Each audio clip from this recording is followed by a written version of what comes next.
Well, so here is another example, a blend between this polymer and CDSC tetrapods. Here you have an image, and you see that in the blend you have a good dispersion of the CDSC tetrapods within the polymer matrix.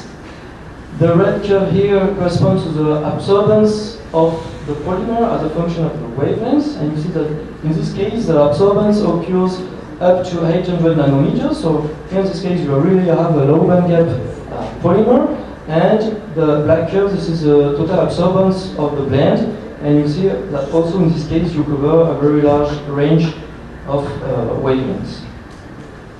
This is one of the reasons why the efficiency is among the best in the world in the case of blend systems.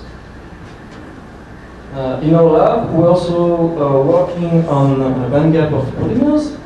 We are focusing on this family of polymers, polycarbazole. This is here is a chemical structure, and it's possible by changing this chemical group here and replacing it with these different chemical groups to see to change the HOMO and LUMO levels of the materials. This was published by the group of Leclerc, a very famous guy in Canada. And you see here that these two blue points corresponds to low band gap polymers. Here you have the band gap of the journal. This is between 1.8 and 1.5 eV.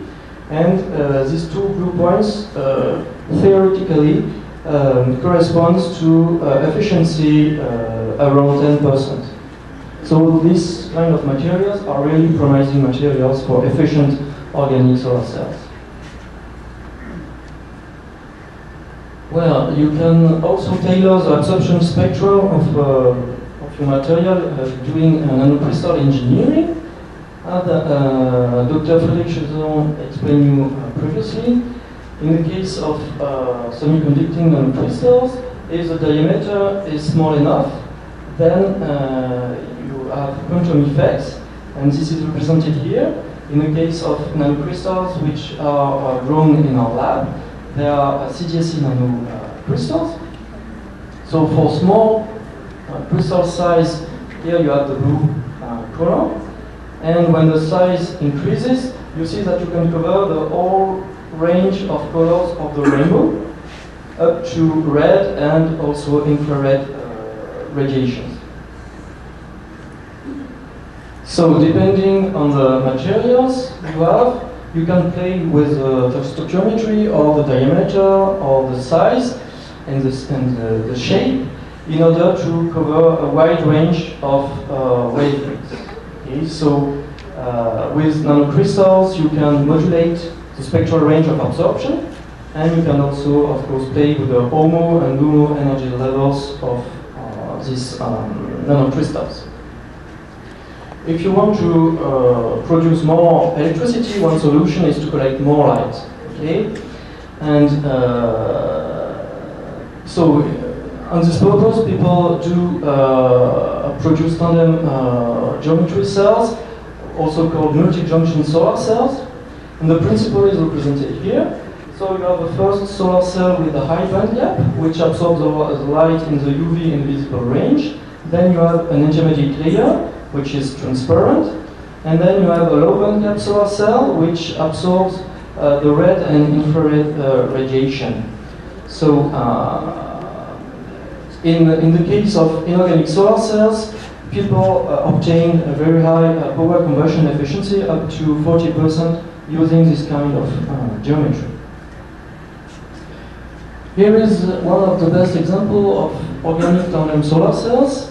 This was obtained by the group of Eager in the USA. And the multi-layer stack is represented here. So you have a substrate, which in this case this is glass. Then you have a conductive layer here, which is an anode. And the first solar cell, this is the green layer here. Then you have the intermediate layer, which is in this case titanium oxide. And then you have the second solar cell. This is a purple layer here. and then above the stack you have the cathode.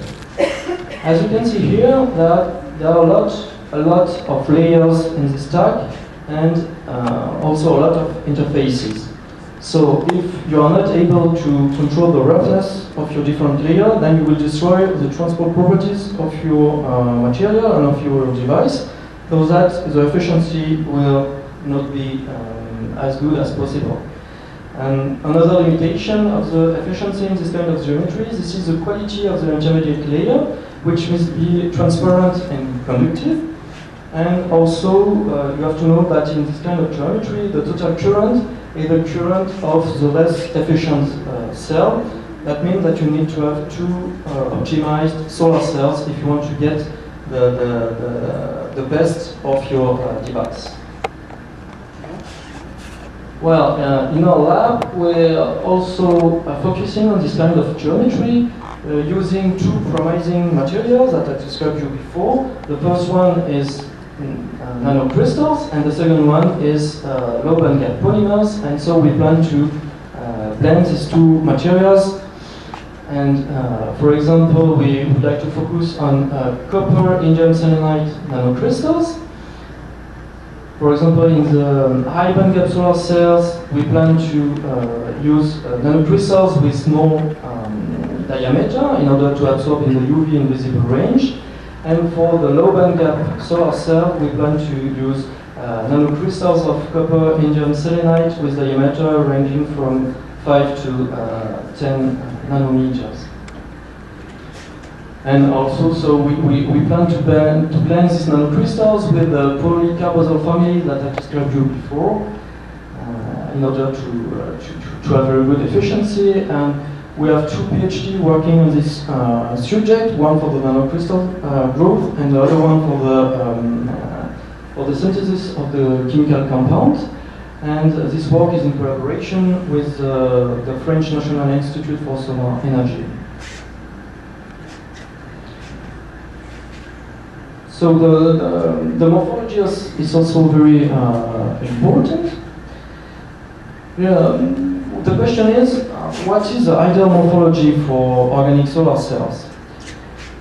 Here are two different configurations. The first one is a very simple one. This is a bilayer structure. We have here the electron donor layer, and here the electron acceptor layer. So the dissociation of the exciton that is created with the light occurs at the interface between the two materials, so that the real thickness of your active layer, this is around 20 nanometers, which corresponds to the mean free path of your exciton in the materials.